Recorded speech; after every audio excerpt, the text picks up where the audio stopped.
Hello GH fans, grab your snacks, silence your phone, and maybe lock the door, because Port Charles is about to spin completely off its axis. We've got a fugitive Cassadine hiding in Carly's backyard like it's summer camp, a mob-adjacent boyfriend whose halo is slipping fast, Jason in full cleanup mode, and a good girl who might be one panic attack away from grabbing her kids and vanishing into the night. And just when you think it can't get worse, somebody walks in on Carly and Valentin at exactly the wrong time. This is one of those weeks where every storyline is connected by one thing: secrets blowing up in people's faces. Valentin's on the run, half frozen and bleeding, Carly's juggling lies like it's her full-time job, Jack Brennan's mask is cracking, and the PCPD is about to drop a bombshell in the ongoing Drew shooting case. Meanwhile, Willow might become the most dangerous person in town, not because she's evil, but because she's terrified. And a terrified mother is the one person you really don't want backed into a corner.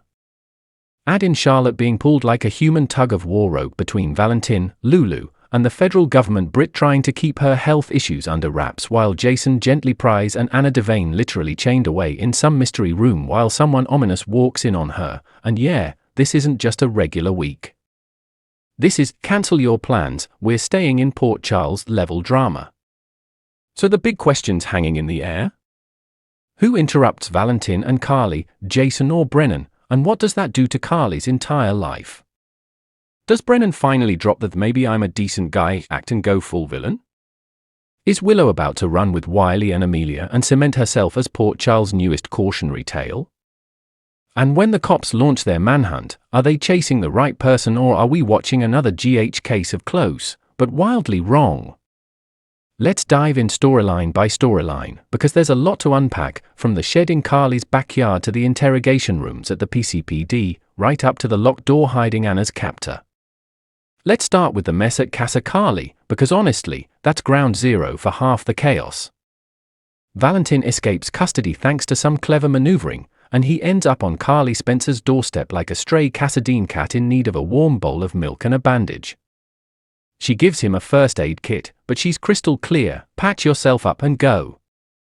Of course, Valentin being Valentin, he wants more, he wants a safe place to hide. Meanwhile, Jocelyn is over in Jack Brennan's orbit, learning that Valentin's on the run and immediately freaking about Carly's safety. That's pure Joss, she doesn't trust authority to keep her family safe, so she decides she'll babysit her own mom. When she later comes home and finds that first aid kit tucked behind a pillow, it's like a neon sign screaming Carly's lying. Carly covers with a cute story about playing doctor with Donna, but you can see Joss isn't fully buying it. File that away, because when Joss eventually connects those dots, and maybe remembers Anna is also missing, Carly's going to have more than one problem. Up at the PCPD, Dante gets the official word that Valentin's escaped, and that sets off the next wave. Nathan is sent to Lulu's house as backup, supposedly to protect Charlotte, but really to keep an eye out in case Dad Cassadine makes a move. Alexis gets dragged down to the station too, with Brennan poking around her connection to the Cassadine Trust. He clearly suspects Valentin will need money, and Alexis is the potential faucet. She pushes back hard, distancing herself emotionally and legally, promising she won't help Valentin even if he calls. Dante's willing to take her at her word. Brennan is already mentally flipping through bank records. Over at the Quartermain mansion, we get the softer side of the episode, Chase and Brooklyn being adorable in the kitchen before duty calls and his summon to the Valentin search. Brooklyn and Ned share one of those rare, sweet chats about Bailey and Gio. She still feels guilty for letting Ned believe Bailey was his biological grandchild, but he reassures her and shifts the focus to the joy Gio has brought them. It's a small moment, but it reminds us what's at stake when these bigger criminal storylines blow through town, families that are finally happy for 5 minutes. Across town at Windermere, we slide into the Marco, Lucas, Pascal, Sidwell layer of the story. Marco's got a romantic evening set up for Lucas, and everything looks picture perfect until the cops arrive with a warrant-free pretty please to search the property because they think Valentin might hole up on Spoon Island. Pascal looks suspicious, Marco chooses to cooperate, and Lucas is uneasy. He admits he half thought the police were there for Jen Sidwell, which would have proved Carly right. But when the search turns up nothing, no Valentin, no incriminating evidence, Marco relaxes. Too much. Because behind Lucas's back, Marco reconvenes with Pascal to confirm that Sidwell's trail is still clean. Marco's relief comes from a very specific place. If Lucas ever finds out just how deep his involvement with Sidwell's shady operations goes, the relationship is toast. So while Lucas thinks the danger has passed, we know this is a ticking time bomb. Carly's instincts about Marco weren't wrong, they were just early. Back at Lulu's place, we get one of the most emotionally tense beats of the week. Dante warns her that Valentin is on the loose, and Lulu instantly shifts into Mama Lion mode. Charlotte and Rocco are chilling on the porch, and Lulu yanks them inside like the woods are literally full of Cassadines. She asks Charlotte to promise she won't run off with her father, and Charlotte hits her with the question every parent dreads: do you want me to tell you what you want to hear, or the truth? When Lulu chooses honesty, Charlotte admits she can't make that promise. Valentin shows up. She's going. That's brutal, but it's honest Cassadine loyalty. Nathan steps in and confiscates Charlotte's phone, assuming that's how Valentin would reach out. Charlotte calmly informs him that her father is smarter than that. She's not wrong. Lulu tries to maintain control by letting the kids back out on the porch under heavy police presence, but you can see it, she knows she's one step away from losing Charlotte to Valentin again, either emotionally or physically. Then we loop back to Carly's property, where she ultimately gives Valentin the key to her shed. He's freezing, wounded, and irritated, but she's not budging. The shed is all he gets. It's not luxurious, but for a fugitive Cassadine, it's better than a WSB prison cell. He spends the night shivering out there, and by morning, he's got one more request lined up for Carly, because of course he does. Cassadines never just say thank you and quietly leave town. Now let's move over to the Drew shooting fallout. On Tuesday, Jason is looking after a very hungover Brit. She's embarrassed about her behavior and sensitive about her medication. Jason's asking questions, not in a judgmental way, but in that gentle "Jason, I see you're breaking down, but I'm pretending this is casual's way." Britt assumes he wants to know what exactly she's taking and who prescribed it, and she's not totally wrong. He's worried. She also can't ignore how kind he was to her the night before. This isn't just about pills, it's about a woman who's falling apart trying not to show it, and a man who keeps showing up when she does. At the same time, Drew's doing his best to steady Willow. He's confident the truth about the shooting will come out and work in her favor. He talks like the bell's already rung and can't be unrung. He truly believes they're headed toward a happily ever after. You can feel how desperately Willow wants to believe him, but the anxiety underneath is building. Because while he's reassuring her, the legal system is gearing up for something far more frightening. Down at the PCPD, Molly has a little chat with ADA Justine Turner, who is practically glowing with determination. She's telling Molly how satisfying it'll be to nail Sonny and send him to prison if she gets the chance. So yes, while Justine has had human moments with Sonny, she's still a shark in a suit when it comes to the law. Dante, Nathan, and Justine later gather over case files and fresh evidence in Drew's shooting, and that's where the Rael storm begins. Meanwhile, Sonny and Laura meet in private to strategize over Jen Sidwell's blackmail. They're both being squeezed by the same man, and whenever Sonny and Laura share a storyline, you know it's serious. Across town, Brennan shows up at Lulu's door demanding access to Charlotte, and Lulu is done.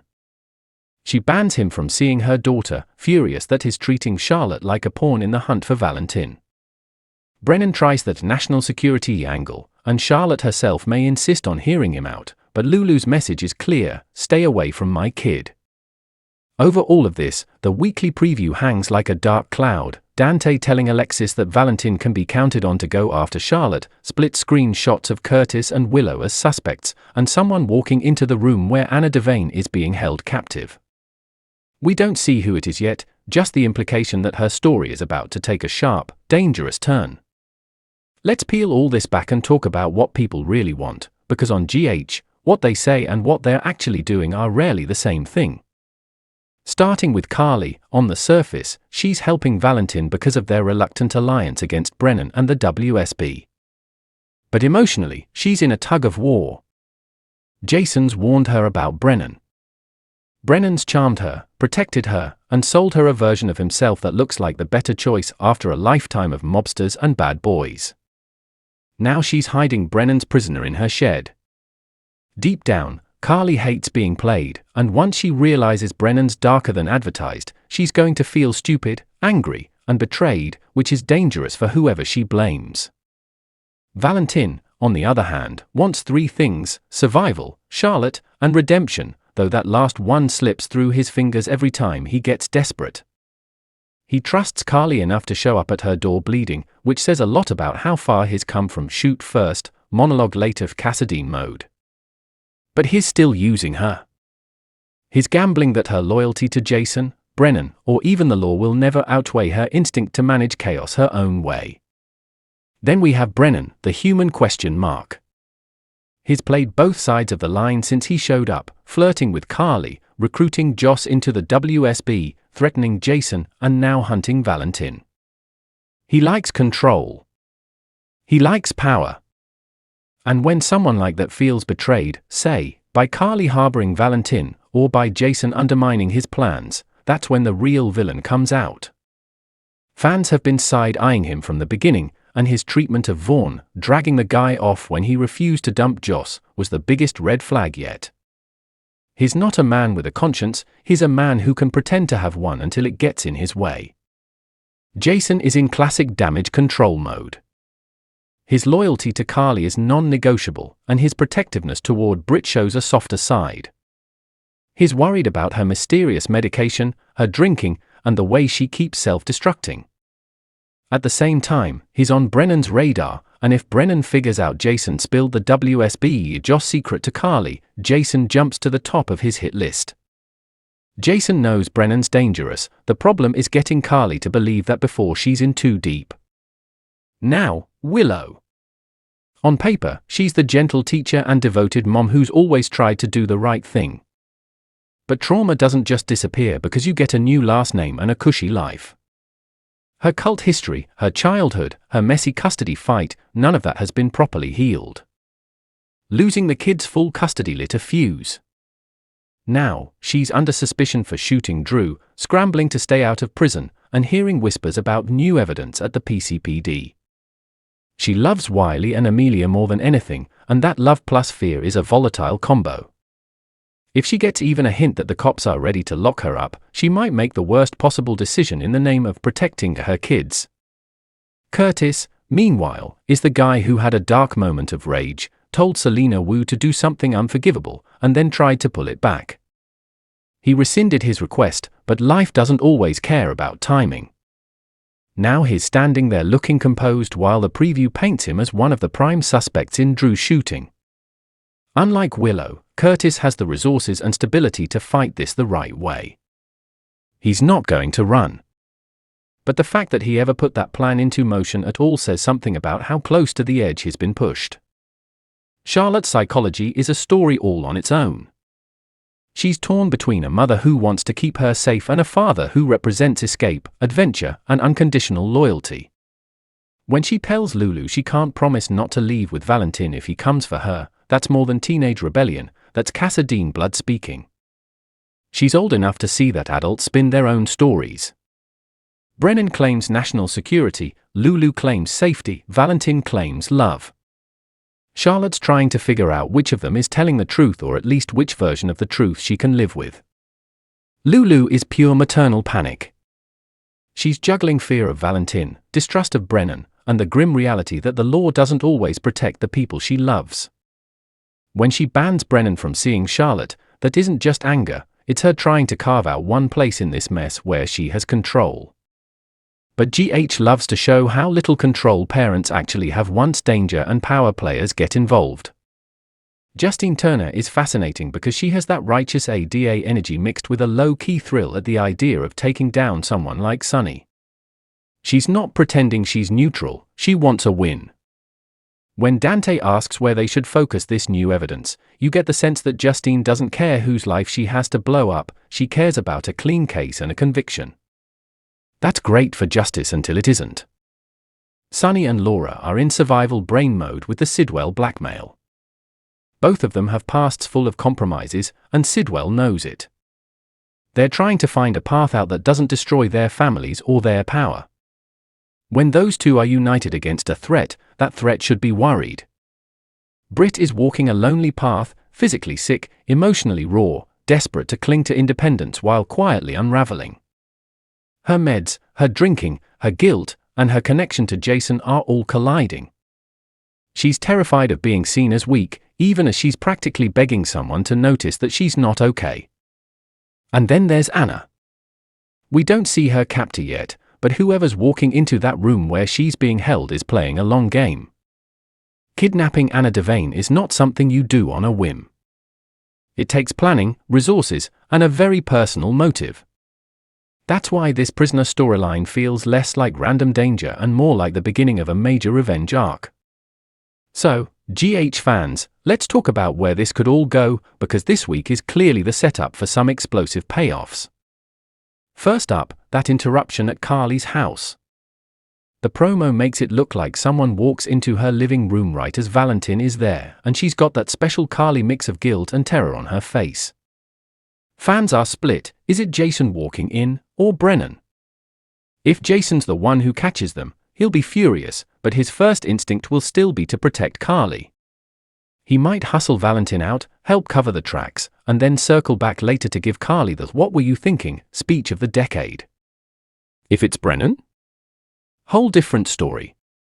He might realize in an instant that Carly's been lying to his face while harboring his fugitive.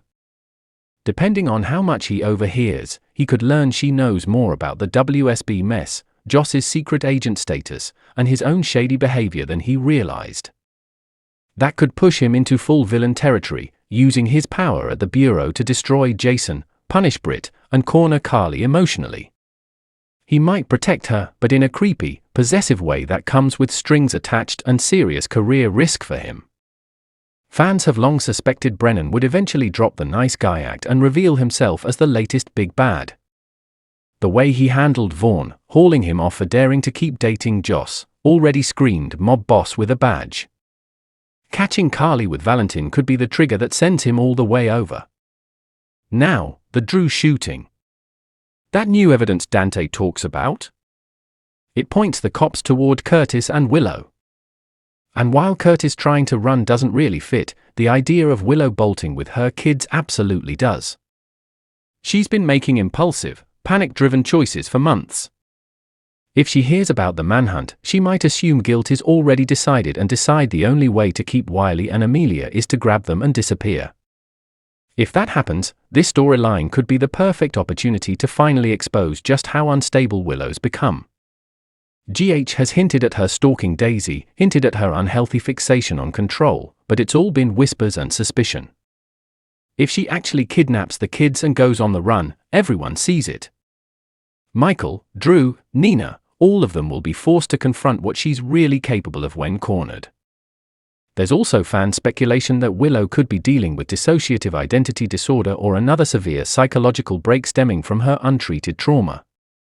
An on-the-run arc could crack her open in a way that finally gets her proper help, not just a few therapy sessions, but real mental health care, maybe even a stay at Ferncliff. Redemption through treatment, not just apologies. That would be messy, emotional, and incredibly soapy. Curtis, on the other hand, might find himself dragged through the mud as the obvious suspect while the truth stays hidden. Even if he never meant for Drew to actually be harmed, the fact that he ever put that plan into motion gives the writers plenty to work with. An arrest, a courtroom showdown, or at least a few heated confrontations are very possible. Back to Windermere and the Sidwell orbit, Marco's secret involvement in Jen's crimes is a powder keg. For now, he's breathing easier because the cops didn't find anything. But secrets don't stay buried on Spoon Island. If Carly keeps digging, or if Brennan starts connecting dots between Sidwell, Anna's disappearance, and the federal mess, Marco could easily be collateral damage. Lucas finding out the truth would shatter that relationship and probably drag Carly right back into the center of it with an "I told you so" she'll absolutely deliver. Anna's kidnapping is another huge wild card. The person walking into her room could be Sidwell, Brennan, a new villain, or even someone fans recognize from a past arc. Whoever it is, Anna's not staying powerless for long. Once she gets free, and you know she will, her return could blow up multiple storylines at once: Valentin's fugitive status, Brennan's loyalty, and whatever Sidwell's really after. Charlotte's arc might also escalate. If Valentin does find her, and Dante's pretty sure he'll try, we could see her forced to choose in real time between leaving with her father or staying with Lulu. She already admitted she can't promise to stay put, so if the opportunity comes, that decision could define her for years in story. And don't forget, the WSB and Brennan have eyes on her too. She's not just a daughter, she's a bargaining chip. And hovering over all of this is Jocelyn. She's secretly in the WSB, she's emotionally tied to her mom, and she's already had one boyfriend dragged off for not obeying Brennan. Once she figures out what Carly's really doing with Valentin, and how Brennan's been manipulating her life and Anna's disappearance, Joss could end up turning on her handler in a big way. She might be the one who blows the whistle on Brennan's corruption, or she might get pulled into darker operations before she even realizes what's happening. Bottom line, this week feels like the moment GH lines up all the dominoes: Carly's lies, Valentin's desperation, Brennan's darkness, Willow's unraveling, Curtis's guilt, and Anna's captivity, and then flicks the first one. So, GH fans, here's where we're left as the credits roll and that theme music fades: a fugitive Cassadine freezing in Carly's shed, a smooth-talking federal agent whose mask is slipping, Jason stuck between "I told you so" and "I'll fix it," a mother on the brink of running with her kids, a manhunt looming, and Anna Devane being watched by someone we haven't even fully met yet. Port Charles isn't just messy right now, it's about 5 seconds away from complete combustion. Will Carly get caught red-handed harboring Valentin, and if so, whose side will she end up on when the truth drops: Jason's, Brennan's, or her own? Will Brennan finally show his full villain side and go after Jason, Britt, and even Joss to punish everyone who dared cross him? Is this the week Willow snaps enough to grab Wiley and Amelia and make a run for it, proving to the entire town that she's far more fragile, and far more dangerous, than they ever realized? And what about Anna? Who's behind that door, and what do they really want with her? Is this all connected: Sidwell, Brennan, Valentin on the run, Charlotte in the crosshairs, or are we dealing with multiple villains circling the same set of heroes from different angles? You tell me, GH fans, if you had to pick one person to fall hardest this week: Brennan, Willow, Curtis, or even Carly, who's it gonna be? Do you think Jason's going to save Carly from herself yet again, or is she finally in over her head? And when that manhunt kicks off, are the cops chasing the right suspect, or are we watching another massive GH misfire that'll blow innocent lives apart before the truth comes out? Drop your theories, your wild speculations, and your hottest takes in the comments, because this is the kind of week that sets up months of fallout.